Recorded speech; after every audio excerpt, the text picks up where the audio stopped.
Hello my dear students of class 11th, welcome to all of you बेटा। तो आज का जो टॉपिक होने वाला वो क्या है, पाउली एक्सक्लूजन प्रिंसिपल। ठीक है, पाउली एक्सक्लूजन प्रिंसिपल है क्या। पाउली ने एक प्रिंसिपल दिया जिसके द्वारा हम जो है ये उन्होंने बताया कि for any two electron of an atom it is impossible to the same value of all four quantum number. उन्होंने यह बताया बेटा कि किसी एटम में किन्हीं दो इलेक्ट्रॉनों के लिए यह इम्पॉसिबल है, असंभव है कि उनकी चारों क्वांटम संख्याएं सेम हो जाएं। ठीक है बेटा। तो यानी अगर हम जो है किसी एटम में उनके दो इलेक्ट्रॉनों की चारों क्वांटम नंबर्स को निकालें तो अगर n, l और m की वैल्यू सेम आएगी तो बेटा ज़रूर s की जो वैल्यू आएगी वो डिफरेंट आएगी। यानी अगर s की एक वैल्यू प्लस आ रही है तो दूसरी माइनस में आएगी। ठीक है, तो ये हमारा पाउली का एक्सक्लूजन प्रिंसिपल था। इसका बहुत ही महत्वपूर्ण निष्कर्ष निकल कर आया कि हम जो है क्या क्या इसके द्वारा हम फाइंड कर सकते हैं। सबसे पहले आप जो है इस नियम के अनुसार आप जो है maximum number of electron in an orbit find कर सकते हैं। ठीक है, किसी ऑर्बिट में यानी किसी ऑर्बिटल में मैक्सिमम नंबर ऑफ इलेक्ट्रॉन कितने हो सकते हैं, इस चीज़ को हम जो है फाइंड कर सकते हैं। ठीक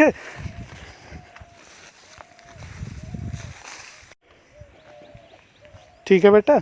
तो मैक्सिमम एक ऑर्बिट में, ठीक है, एक ऑर्बिट में मैक्सिमम दो इलेक्ट्रॉन रह सकते हैं, दोनों की अपोजिट स्पिन होगी। ठीक है, एक ऊपर की तरफ स्पिन करेगा यानी क्लॉकवाइज और दूसरा एंटी क्लॉकवाइज।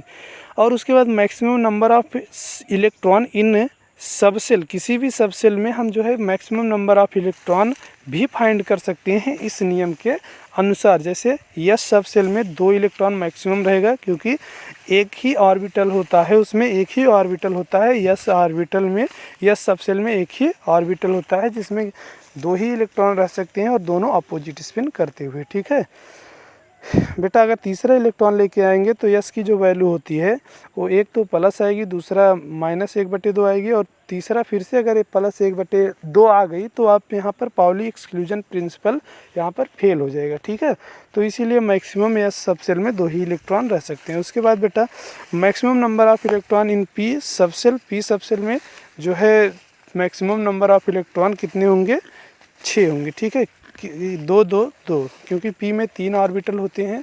ठीक है, पी एक्स, पी वाई और पी जेड, और तीनों में क्या क्या होंगे, तीनों में 2 2 इलेक्ट्रॉन होंगे। ठीक है, उसके बाद maximum number of electron in P subshell, ठीक है 6 हुआ, ये तो हुआ।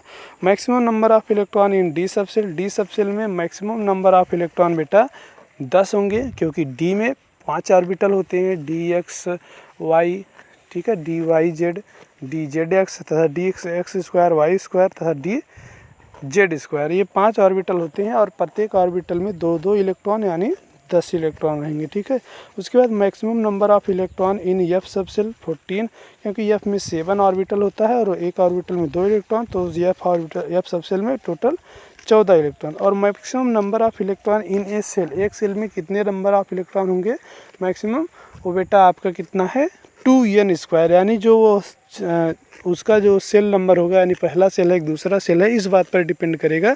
और मैक्सिमम नंबर ऑफ इलेक्ट्रॉन आएंगे 2n² पहले सेल के लिए, तो n की जगह पे 1 रखेंगे, दूसरे सेल के लिए n की जगह पे 2 रखेंगे, ऐसे ही। ठीक है, उसके बाद बेटा आगे एक क्वेश्चन है, find the all 4 quantum number of third and fourth electron of sodium atom. ठीक है, तो आपको जो है चारों क्वांटम नंबर्स ज्ञात करनी है चौथे, तीसरे और चौथे इलेक्ट्रॉन की सोडियम एटम में। ठीक है, तो सोडियम एटम में बेटा यहाँ पर जो है सोडियम का इलेक्ट्रॉनिक कॉन्फ़िगरेशन यानी इलेक्ट्रॉनिक विन्यास आपका दिया गया है। सोडियम का जो एटॉमिक नंबर होता है वो 11 होता है। इसका जो कॉन्फ़िगरेशन होगा इलेक्ट्रॉनिक 1s2 2s2 2p6 और 3s1। ठीक है, इसमें इलेक्ट्रॉनों का वितरण भी दिखाया गया है कैसे जो है ये रहते हैं। ठीक है, एक इलेक्ट्रॉन ऊपर की तरफ मूव कर रहा है, दूसरा नीचे की तरफ 1s2 में। ठीक है, 2s2 में यहाँ भी 2 इलेक्ट्रॉन और 2p6 में पी ऑर्बिटल में 3, पी सबसेल में 3 ऑर्बिटल होते हैं और तीनों में 2 2 इलेक्ट्रॉन और 6 इलेक्ट्रॉन। ठीक है, यस में जो है यहाँ पर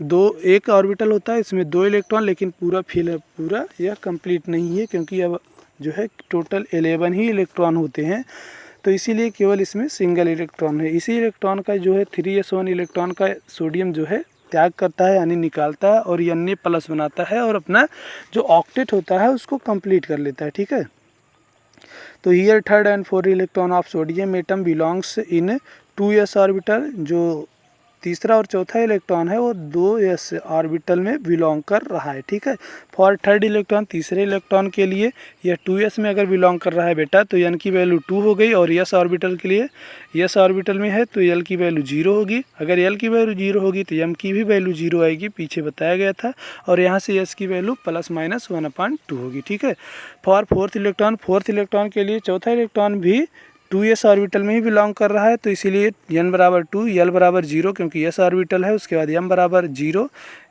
l बराबर 0 के लिए s बराबर -1/2 क्योंकि इसका अपोजिट स्पिन है यानी नीचे की तरफ है, तो इसीलिए -1/2। ठीक है, अब यहाँ देखेंगे आप जो है n की वैल्यू दोनों इलेक्ट्रॉनों के लिए सेम आ रही, l की सेम आ रही, m की सेम आ रही, लेकिन s की जो है प्लस में यहाँ ऊपर आ रहा है, माइनस में नीचे आ रहा है।